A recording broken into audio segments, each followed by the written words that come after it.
Hello everyone. যেনেকে আগৰ ভিডিঅ'ত আমি ক'লো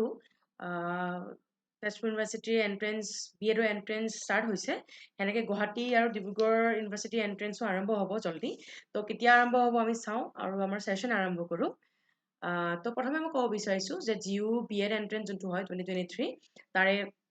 exam date syllabus exam pattern কেনেকুৱা হয় আৰু লগতে যেহেতু সিলেবাস বা এক্সাম পেটাৰ্ণ ওলোৱা নাই তেন্তে আমি এটা লাষ্ট ইয়াৰ বা আপোনাৰ যোনটো অলৰেডি হৈ আছে বা সেট হৈ আছে আমি সেইটো দেখাই পেলাই আপোনালোকক ক'ম যে B.Edৰ এক্সাম পেটাৰ্ণটো কেনেকুৱা হয় তো তাৰে প্ৰিপাৰেশ্যন হয়তো আপোনালোকে আৰম্ভ কৰি দিছে তো মই প্ৰথমে কৈ আছোঁ যে এইখন আপোনাৰ 2021ৰ হয় এইটো চলি আহিছে তো এজ পাৰ NCT নৰ্মছ আমাৰ যোনটো B.Ed C.Ed বুলি কয় এইবাৰ B.Ed C.Ed 2023 হ'ব তো ইয়াতে আপোনাৰ কোনে আপোনাৰ ইয়াতে এপিয়াৰ কৰিব পাৰিব যাৰ BA BSc BCom বা এনেকুৱা MA MSc MCom এনেকুৱা ইকুইভেলেন্ট ডিগ্ৰী আছে এখন ৰেকগনাইজ বৰ্ডাৰ ইউনিভাৰ্চিটিৰ পৰা আৰু ইয়াতে মাৰ্কছ 50% মাৰ্কছ লাগিব ইয়াতে মানে ডিগ্ৰীত বা মাষ্টাৰ ডিগ্ৰীত যিমান পাইছে আৰু বাকী 45% লাগিব ফৰ SC ST OBC আৰু PWD আৰু ইয়াতে কৈছে যে টোটেল কুৱেশ্যন কিমান আহে B.Edত 100 কুৱেশ্যন আহে ডিউৰেশ্যন 2 আৱাৰ্ছ হয় আৰু বাকী এইখিনি আমি জনাম যেতিয়া নটিফিকেশ্যন ওলাব নটিফিকেশ্যন ওলালে আমি এইখিনি জনাই দিম তো এইখিনি জাষ্ট ইয়াৰলৈকে জানি থওক যে টোটেল কুৱেশ্যন 100 আহে আৰু ডিউৰেশ্যন 2 ঘণ্টা হয় আৰু লাষ্ট ফিউ ইয়াৰ্ছৰ পৰা নিগেটিভ মাৰ্কিঙো আপোনাৰ দেখা গৈছে নিগেটিভ মাৰ্কছো আছে যোনটো B.Ed এন্ট্ৰেন্স এক্সাম হয় এতিয়া চিলেবাছ কি হয় চিলেবাছ ছেকশ্যন A থাকে জেনাৰেল ইংলিছ তাতে ভকেবুলাৰী টেন্স ভইচ নেৰেশ্যন প্ৰিপজিশ্যন এইবোৰ থাকে 120 মাৰ্কছৰ আৰু ছেকশ্যন B থাকে GK Indian history Indian polity general science current affairs এইবোৰ সকলো আহিব সেইটো 120 মাৰ্কছ তাৰপিছত next section C taste of reasoning and numerical ability 120 marks আহে বা section D current Indian education issue and policy সেইটো হ'ল 40 মাৰ্কছ ইয়াতে মাৰ্কছখিনি অলপ কম হ'ব যিহেতু টোটেল কুৱেশ্যন 100 হয় এতিয়া মাৰ্কছ ডিফাৰ কৰে যেনেকৈ লাষ্ট ইয়াৰ আপোনাৰ টোটেল মাৰ্কছ আছিলে এৰাউণ্ড 200 আছিলে তো এবাৰ চাওঁ এবাৰ কিমান মাৰ্কছ আহে এইখিনি আপোনাৰ মাৰ্কছ ডিষ্ট্ৰিবিউশ্যন কৈছে ইয়াতকৈ হয়তো কমো আহিব পাৰে হাফ আহিব পাৰে যেনেকৈ 120 জেগাত 60 আহিব পাৰে 120 জেগাত আপোনাৰ GK 60 আৰু ইয়াতো 60 আহিব তো সেনেকৈ মাৰ্কছ ডিষ্ট্ৰিবিউশ্যনটো হয়তো আপোনাৰ কম বেছি এনেকৈ হৈ থাকিব আৰু ইয়াৰ পিছত মই ক'ব বিচাৰিছোঁ যে যোনটো টেণ্টেটিভ ডেট এটা ওলাইছে জিঅ' ফৰ্ম ফিল আপৰ টেণ্টেটিভ ডেট হ'ল অক্টোবৰৰ পৰা আৰম্ভ হোৱা কথা আছে জিঅ'ৰ ফৰ্ম ফিল আপ আৰু আপোনাৰ যোনটো এপ্লিকেশ্যন ফৰ্ম হয় অক্টোবৰৰ পৰা আৰম্ভ হ'ব এডমিট কাৰ্ড সেনেকৈ এভেইলেবল হ'ব নৱেম্বৰত আৰু এক্সাম নৱেম্বৰতে মানে হ'ব তো বহুতখিনি টাইম আছে জিঅ'ৰ যোনটো B.Ed এক্সাম আছে B.Ed C.Ed বুলি কয় তো সেইটো এক্সাম কাৰণে টাইম আছে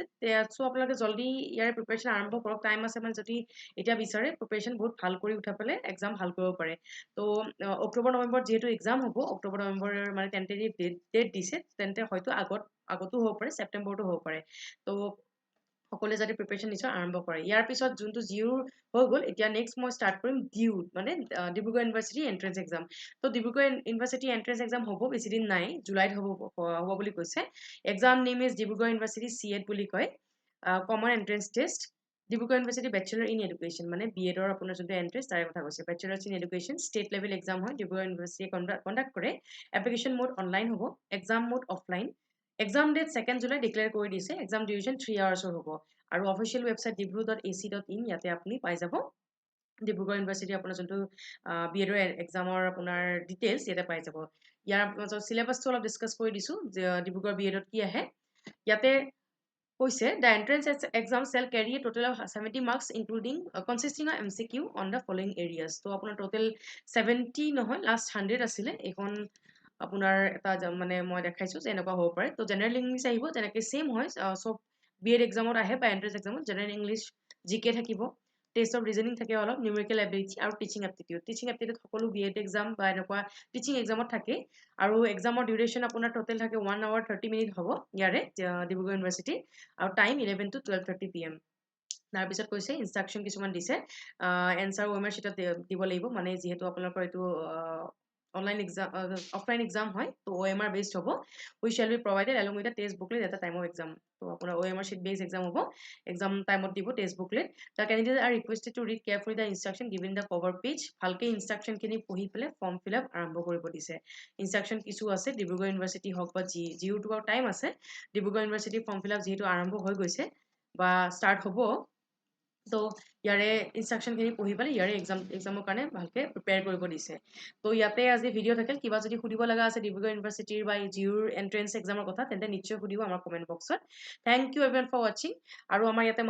মহাপেকত অফাৰ চলি আছে হুইচ ইজ এট 3299 অনলি। যদি Y771 কোডটো ইউজ কৰে তেন্তে আৰু ডিছকাউণ্ট পাব। থেংক ইউ এভৰিৱান ফৰ ৱাচিং and do watch our channel which is Ada 24/7 Notice and like, comment and subscribe.